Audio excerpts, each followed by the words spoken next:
সৌন্দর্য, সফল ক্যারিয়ার, পরকীয়া প্রেমের উন্মাদনা, আকাশচুম্বী জনপ্রিয়তা এবং সমালোচনার তীরে ক্ষতবিক্ষত হওয়া, কি ছিল না তার জীবনে।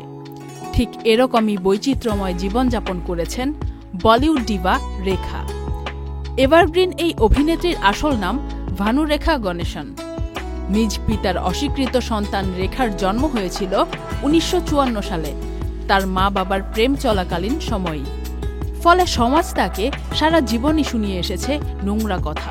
ছোটবেলা থেকেই নাচ এবং অভিনয়ে পারদর্শী রেখা স্বপ্নের শহর মুম্বাইয়ে এসে অভিনয় জগতে পা রাখেন, যদিও তাকে প্রাথমিকভাবে প্রচুর হেনস্থার শিকার হতে হয়েছিল। সব চড়াই উতরাই পেরিয়ে বলিউডের সফল নায়িকা হিসেবে আত্মপ্রকাশ করেন তিনি। দো আনজানে সিনেমায় প্রথমবারের মতো জুটি বেঁধে অভিনয় করতে গিয়ে রেখার প্রেমে পড়ে যান 3 বছর যাবৎ বিবাহ বন্ধনে আবদ্ধ থাকা অমিতাভ বচ্চন। তাদের অভিনীত সিলসিলার মতো দুজনের সত্যিকারের জীবনেও এক অদ্ভুত সিলসিলা বা রহস্যময় মিল রয়েই গেছে।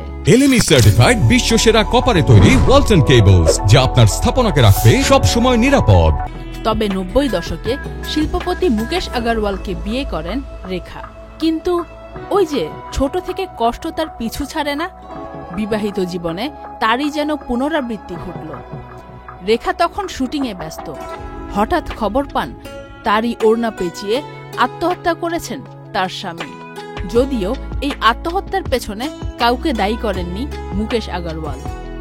তবে ইন্ডাস্ট্রিতে আবারও রেখাকে নিয়ে শুরু হয় কানাঘুষা।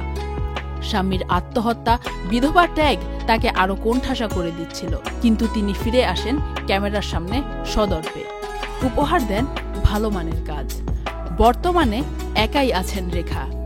সদা হাস্যোজ্জ্বল এই অভিনেত্রী এখনো মাতিয়ে চলেছেন রূপালী পর্দা। ভাবা যায় জীবনে সামান্য বাধা এলেই অনেকে যেখানে মানসিকভাবে ভেঙে পড়েন, সেখানে রেখার জীবনে জন্ম থেকে আজ পর্যন্ত এত সংগ্রাম, এত শোক। তারপরও তিনি হার মানেননি জীবনের কাছে, কারণ জীবনকে তিনি যাপন করতে চেয়েছেন নিজের মতো করে। স্টার তো অনেকেই হয়, রেখার মতো জীবনী শক্তি কয়জন ধারণ করতে পারে? Faria Ahmed Khan, channel I.